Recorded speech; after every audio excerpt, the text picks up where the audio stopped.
Hi guys, welcome to another video. Today I'll be giving you the top 10 best horror movies of 1991. It's not the best year in my opinion for horror movies, but there's still some good ones. And one notable I'm keeping off the list is Cape Fear. To me, it's not really a horror movie. I've always felt it's more of like a dark drama with some violence. But that's just my opinion, so sit back, relax, and let the show begin. Number 10 is Dolly Dearest. It's not the greatest movie, but I've always enjoyed it. I still love looking at the VHS cover when I was younger. It's about an American family who moved to Mexico to open up a doll factory. It's located on top of a satanic tomb, and when excavators discover it, they release the spirit that's been buried for centuries. It inhabits the dolls, and the daughter becomes possessed by one of them. The actors are good, especially Rip Thorne as the excavator. I like the small town feel and overall atmosphere. There's some cheesy moments, but there's some good creepy moments as well. Also, Kevin Yeager, who created Chucky, also worked on Dolly Dearest. The full movie's on YouTube. Check this one out. Number 9 is Popcorn. This is a fun one about film students who put on a fundraiser by showing old films at a theater. I love the theater setting, and the cast is fun all around. During the night, the kids start to get picked off by Crazy Man. The makeup effects are top notch. I love the scene where his face mask is hanging off his face. He's very entertaining to watch. It's a good little movie that's on YouTube. Check this one out as well. Number 8 is The Borrower. It's directed by John McNaughton, who also made Henry Portrait of a Serial Killer and Wild Things. The Borrower is a good horror film about some type of fallen angel monster who's banished to Earth, where he has to live as a human. But it's not a perfect science, and he must change heads frequently. It's a bizarre film, but it's good. The cast is good all around. It's got some great practical effects. Check this one out. I enjoy it. Number 7 is Scanners 2: The New Order. It's a good sequel to the original classic, but I probably give it too much praise because it was filmed in my hometown of Montreal, and they don't hide it either. There's many scenes filmed downtown, also at the casino before it was a casino. The acting isn't amazing, but I do like the scanners in the film. They do a great job. And the practical effects are excellent with another great head explosion scene. It's a fun early 90s horror flick. Number 6 is Freddy's Dead: The Final Nightmare. This isn't a great film, but I don't mind it. I've always enjoyed the small town location, and the cast is fun, including some cameos with Johnny Depp, Alice Cooper, Roseanne, and Tom Arnold. And of course, Robert Englund is great once again as Freddy. It may have some comical moments, but still a slasher flick.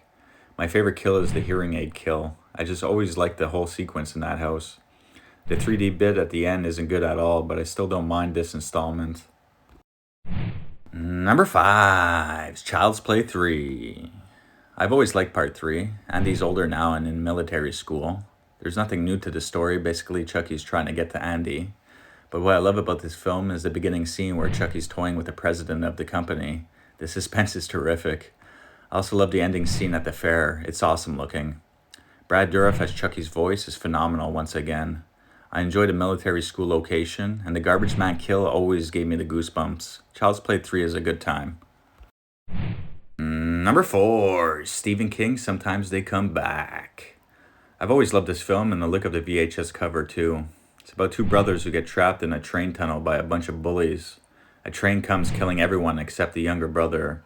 Grown up now, Jim, played by Tim Matheson, moves back to his hometown and starts to become haunted by the dead guys that died in the tunnel. I love the cast, especially the main dead guy played by Robert Russler from A Nightmare on Elm Street Part 2. And I love the look of their car. It's a great story with a wonderful atmosphere. I also love the small town setting, especially the scenes in the tunnel. It's a very good horror flick. Number 3 is Body Parts. I've always loved this one. It's about a guy played by Jeff Fahey, such an underrated actor, who has a terrible car accident and loses an arm. He receives a new arm in an experimental transplant, but the arm belonged to a serial killer and takes on a life of its own. It's a great cast, including Brad Dourif, and I'm pretty sure it inspired Tobe Hooper's segment in John Carpenter's Body Bags. Body Parts is awesome.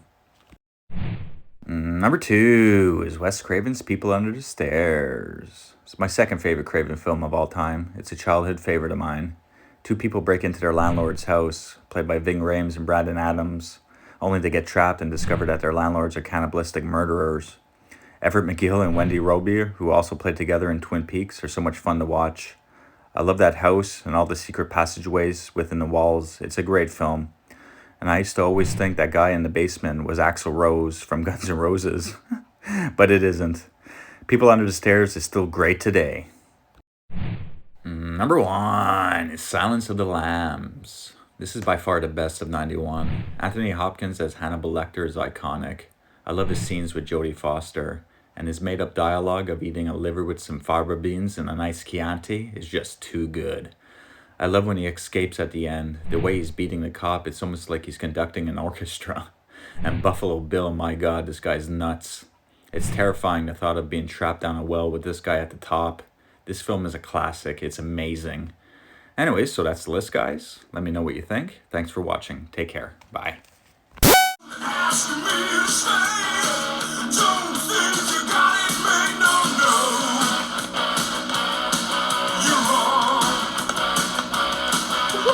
You